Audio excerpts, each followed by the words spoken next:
हरे कृष्णा। कामना एकादशी यानी जो प्रत्येक कामना को पूरा करने वाली है, और वह है चैत्र मास के शुक्ल पक्ष में आने वाली कामदा एकादशी, और यह नव संवत्सर की पहली एकादशी भी है। इस हिंदू नव वर्ष की तथा कामना एकादशी की आप सभी को हार्दिक शुभकामनाएं। श्री हरि की कृपा आप पर सदैव बनी रहे, आपकी समस्त मनोकामनाएं पूर्ण करे। हिंदू पंचांग के अनुसार हर महीने में 2 बार एकादशी व्रत किया जाता है, जो कि जगत की पालनहार भगवान विष्णु को समर्पित होता है। जो साधक भगवान विष्णु तथा माता लक्ष्मी की पूरी विधि विधान से पूजा करता तथा व्रत रखता है, उसके जाने अनजाने में किए गए सभी पाप नष्ट हो जाते हैं, साथ ही मनोकामनाएं पूर्ण होती हैं, जीवन में सुख समृद्धि आती है तथा निसंतान दंपतियों को भी संतान की प्राप्ति होती है।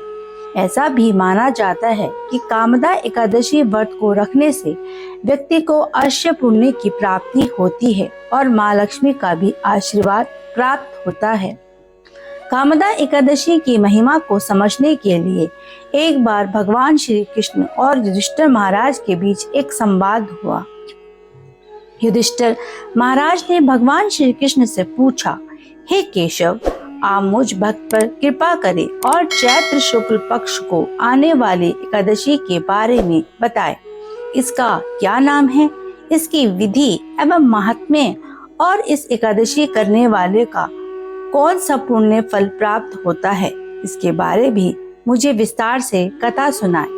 भगवान श्री कृष्ण मंद मंद मुस्कुराते हुए बोले, हे धर्मराज, चैत्र मास के शुक्ल पक्ष में आने वाली इस एकादशी को कामदा एकादशी कहा जाता है। इस व्रत के पालन से सभी पाप नष्ट हो जाते हैं और व्रती को पुत्र रत्न की प्राप्ति होती है। मैं आपकी उत्सुकता को भली भांति समझता हूँ। एक समय पर राजा दिलीप ने भी यही प्रश्न महर्षि वशिष्ठ को किया था। उसके उत्तर में महर्षि वशिष्ठ ने जो कथा उन्हें सुनाई थी, वही मैं आपको सुनाता हूँ। ध्यान पूर्वक सुनना। एक समय की बात है, प्राचीन काल में भोगीपुर नामक एक नगर हुआ करता था। इस नगर में अनेकों किन्नर, गंधर्व तथा अप्सराएं वास किया करती थी। उन्हीं में से एक स्थान पर ललिता और ललित नामक गंधर्व अपने विशाल भवन में निवास किया करते थे। इन दंपति में अपार स्नेह और प्रेम व्याप्त था। कभी कभी इनका स्नेह अपनी पराकाष्ठा लांघ जाता था, जब वो एक दूसरे से अलग होकर कहीं चले जाते थे। वो एक दूसरे के बिना व्याकुल हो जाया करते थे। उस समय भोगीपुर में पुंडलिक नामक एक पराक्रमी राजा का शासन हुआ करता था, और ललित राजा के दरबार में उपस्थित प्रमुख गंधर्वों में से एक था। वो राजा को अपना संगीत और गाना सुनाकर उनका मनोरंजन किया करता था। एक समय की बात है, राजा के दरबार में सभी गंधर्व राजा के मनोरंजन हेतु गाना प्रस्तुत कर रहे थे, और ललित भी राजा को गाना सुना रहा था। तभी ललित को अपनी भार्या ललिता का स्मरण हुआ, और वो गाना गाते गाते विचलित होकर रुक गया। उसके सुर डगमगाने लगे, और राजा भी एक पल चौंक उठे कि यह कैसा बेसुरा राग गाए जा रहा है। राजा के दरबार में उपस्थित कर्कट नामक सर्प ने ललित के मन के भाव भाप लिए, और उसने राजा से पद भंग होने का कारण बता दिया। कारण जानकर राजा पुंडलिक अत्यधिक क्रोधित हुए, और उन्होंने स्पर्श सर्व में गंधर्व ललित को श्राप दे दिया। राजा ने कहा, दुष्ट गंधर्व, तू मेरे सामने गाना प्रस्तुत करते समय अपनी भार्या को स्मरण कर रहा है, अतः तू नरभक्षी दैत्य बनकर अपने कर्म का फल भोग। राजा पुंडलिक के श्राप से गंधर्व ललित उसी समय विशाल काय दैत्य में परिवर्तित हो गया। उनका मुख भयंकर, नेत्र सूर्य और चंद्रमा के भांति प्रदीप्त, और उसके मुख से अग्नि की ज्वालाएं निकलने लगी। उसकी नासिका पर्वत के कंधार के समान विशाल हो गई, और गर्दन पर्वत के समान लगने लगी। केश पर्वतों पर उगे उसे वृक्षों के समान लगने लगे, और भुजाएं अत्यंत विकराल और लंबी हो गई। देखा जाए तो उनका शरीर 8 योजन के विस्तार में फैल गया था। इस प्रकार दैत्य योनि में परिवर्तित होने पर उन्हें अपार कष्ट का भुगतान करना पड़ रहा था। भार्य ललिता को जब ये वृतांत पता चला तो अत्यंत दुखी होकर जमीन पर गिरकर मूर्छित हो गई। मूर्छा जाने पर वह अपने स्वामी के नाम से विलाप करने लगी और इस यातना से अपने स्वामी को कैसे निजात दिलाए उसके लिए सोचने लगी। गंधर्व ललित दैत्य योनि में परिवर्तित होने पर अपार दुख को सहते हुए नगर से दूर घने वन में चले गए। अपने स्वामी के विरह में भार्य ललिता भी उनके पीछे पीछे वन में जाने लगी।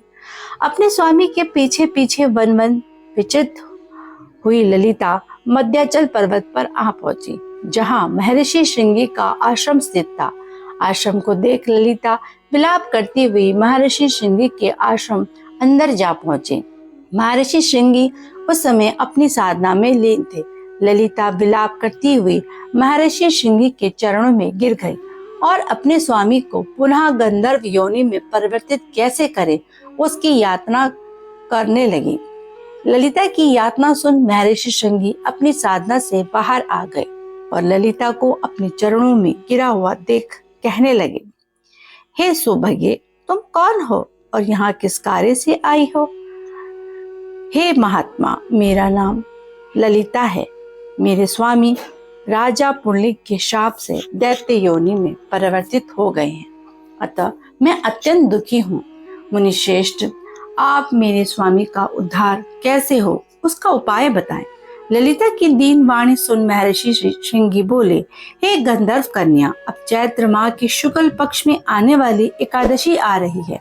इसे कामदा एकादशी भी कहते हैं। पुत्री, यह एकादशी सर्व पाप नाशिनी है और इसका व्रत करने से सभी कार्य सिद्ध होते हैं। अतः तुम भी अपने स्वामी की मुक्ति के लिए यह व्रत करो और व्रत समाप्ति पर इस व्रत से प्राप्त हुआ पुण्य फल अपने स्वामी को अर्पित करो। इस व्रत के पुण्य फल के प्रभाव से निश्चित रूप से तुम्हारे पति को दैत्य योनि से मुक्ति प्राप्त होगी और राजा पुंडलिक का शाप भी शांत हो जाएगा। महर्षि श्रृंगी के परामर्श से ललिता ने अपने स्वामी के उद्धार के लिए कामदा एकादशी का व्रत रखा। व्रत उसने पूरी निष्ठा और श्रद्धा से पूर्ण किया और ब्राह्मणों की उपस्थिति में हाथ में जल लेकर संकल्प लेते हुए प्रभु श्री विष्णु का ध्यान कर उसने कहा, हे कृपा सिंधु, आपकी कृपा से यह कामदा एकादशी व्रत पूर्ण कर पाई, अतः मैं अपने इस व्रत का पुण्य फल अपने स्वामी को अर्पित करती हूँ और प्रार्थना करती हूँ कि वह अपने दैत्य योनि से मुक्त हों। व्रत के पुण्य फल को अर्पित करते ही महाललित अपनी दैत्य योगी त्याग कर पुनः गंधर्व योनि में परिवर्तित हो गए। कामदा एकादशी व्रत के प्रभाव से पति पत्नी दोनों पहले से भी अधिक सुंदर रूप में परिवर्तित हो गए। वह स्वर्ग लोक को प्रस्थान कर गए। इस प्रकार कथा का समापन करते हुए वशिष्ठ मुनि ने कहा, हे राजन, यह एकादशी का व्रत समस्त पापों को हरने वाला है। इस व्रत को पूरे विधि विधान से पूर्ण करने पर दैत्य, दानव, राक्षस आदि योनि में अपने पाप मुक्त भुगत रहे प्राणियों की मुक्ति हो जाती है। पूरे संसार में इसकी बराबरी करने वाला कोई दूसरा व्रत नहीं है। इस व्रत कथा के पठन या श्रवण मात्र से वाजपेयी यज्ञ का फल प्राप्त होता है।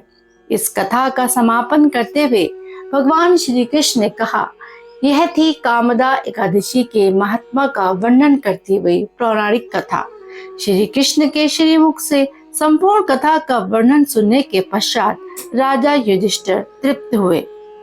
इस प्रकार कामदा एकादशी व्रत कथा की शुरुआत होती है।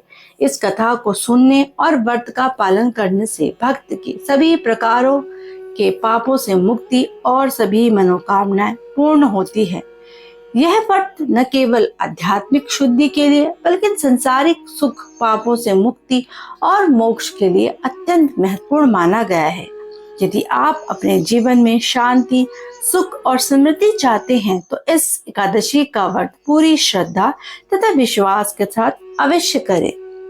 तो भक्तजनों, यदि आपको कथा का श्रवण करने में आनंद आया हो तो हमारे चैनल को सब्सक्राइब, लाइक तथा शेयर कीजिएगा तथा कमेंट बॉक्स में हरे कृष्णा अवश्य लिखिएगा। धन्यवाद।